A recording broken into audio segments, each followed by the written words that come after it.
Hey guys, hey, in this topic or this webinar, we're going to talk about supplementation. I know this is probably the webinar a lot of you've kind of been waiting for, as far as which supplements to take. And I've kind of held off on putting it out there because there are so many other things that we also need to be doing. That's a lot of times, what happens is when we take supplements, it's meant to supplement a healthy lifestyle, rather than trying to eliminate the healthy lifestyle and replace it with supplementation, which is sometimes what I see. And so in this one, I thought about breaking all these out because each one of these really does deserve its own webinar, but I'm afraid there'll be too much webinar fatigue with that. So we're going to kind of just run through a number of things that I think people probably should be taking for their immune system. Um, and but more importantly, really for their overall health.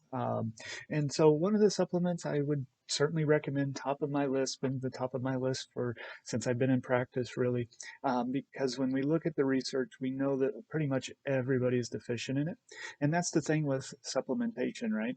You need to take things when you're not getting the adequate amounts in the diet to offset that.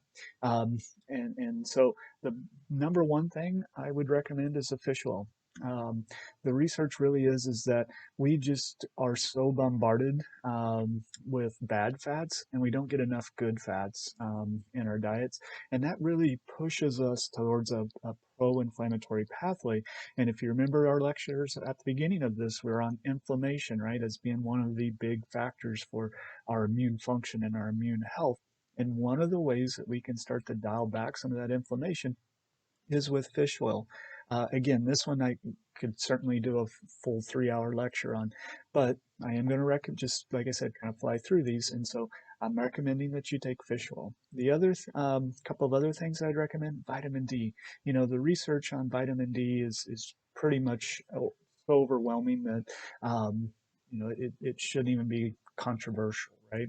Um, and so, especially since we live in Kansas, now we're moving into summer, so our vitamin D levels, naturally tend to go up because we make vitamin D when we're outside and we're in the sun, right?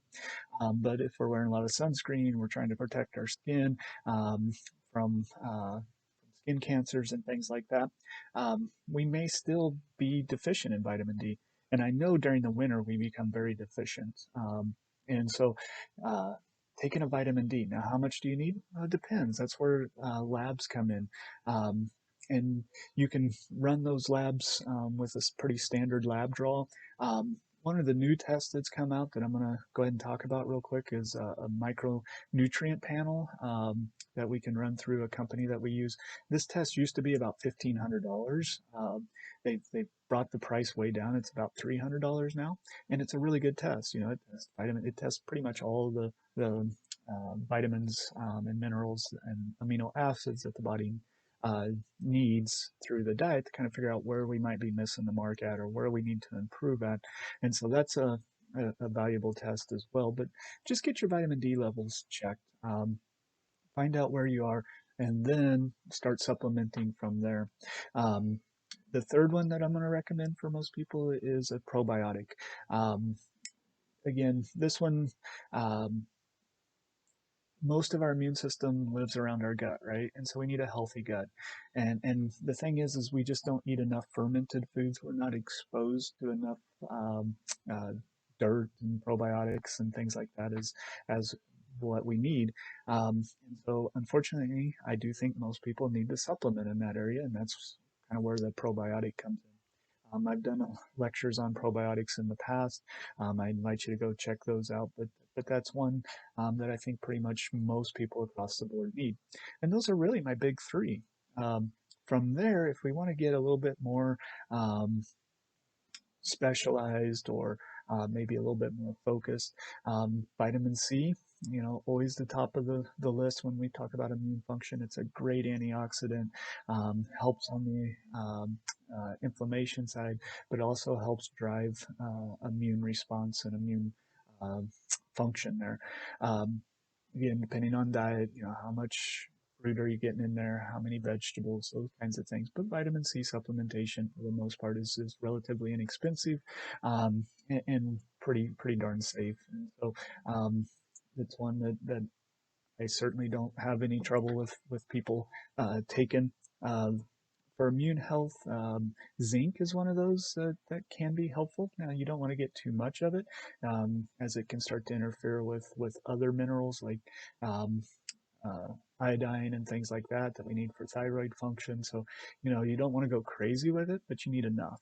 Again, this is where testing comes in, and zinc is actually one of those that is fairly easy to do a fairly accurate test in office. It's called a zinc tally test, and you just squish um, stuff around in the mouth to test if you have enough zinc in the saliva or not. And so then it's only like $5 or something to do that test. So if you're interested, remind me about that. We can certainly run that test for you. Other things that may be helpful with immune health and immune function, things like CoQ10, your antioxidants. We talked a lot about those already. Um, some things that we tend to do is some mushroom extract stuff, especially in those times where we feel like we're starting to get ran down or something in the house, or we have a cold coming on or something. Um, I'll go take some immunocore or something like that kind of helps on that direct boost that the body may need during those times. But in general, the idea, of course, is to try to stay healthy enough that we don't get ran down and we stay away from these uh, sicknesses. And so, like I said, I know that this is probably the one that everybody was kind of been waiting for. Is what am I going to tell you?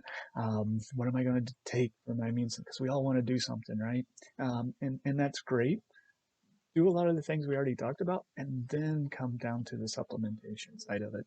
And so, anyway, I hope this answers some of those questions on supplementation and immune health. Thanks, and I'll talk to you next time.